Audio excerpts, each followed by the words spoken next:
Comment se déplacer en faisant un geste pour la planète? Du 16 au 22 septembre a lieu la Semaine européenne de la mobilité. Et qui dit mobilité, dit transport. Son but? Nous faire réfléchir sur la façon dont nous nous déplaçons. Toi, tes copains, tes parents, tes voisins ou tes cousins qui vivent à l'autre bout de la France. Car pour arriver à l'objectif de limiter à plus 2 degrés Celsius l'augmentation des températures fixées par 195 pays lors de la COP21, il va falloir changer collectivement notre façon de nous déplacer. Aujourd'hui, plus de 6 trajets sur 10 se font en voiture, et du coup, ça bouchonne et ça klaxonne. Sans compter qu'un trajet en voiture émet 4 fois plus de CO2 qu'un car, et 20 fois plus qu'un train. Oups! Heureusement, il existe des moyens de se déplacer moins polluants, moins encombrants, et qui permettent, en plus, de rester en forme. Voici quelques exemples. Raphaël habite un village éloigné de son lycée, à plus de 30 km.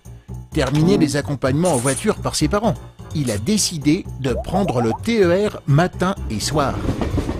Avec son abonnement mensuel, ça revient moins cher que la voiture, sans compter qu'il peut lire dans le train et discuter avec ses copains.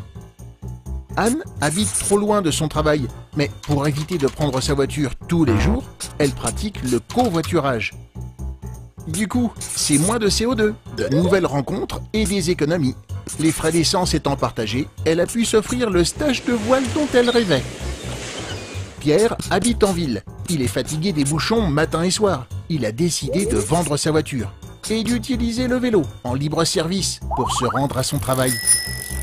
Résultat, il a perdu un peu de poids, se sent plus en forme et ne met pas plus de temps pour arriver à son bureau. Louise a découvert le pédibus. Elle se rend à pied avec 3 de ses copains à l'école encadrée par des adultes. Sympa de commencer la journée par une promenade. Comme Anne, Pierre, Louise ou Raphaël, il existe des solutions pour se déplacer autrement. Et c'est à chacun d'entre nous de changer ses habitudes pour moins polluer et vivre mieux.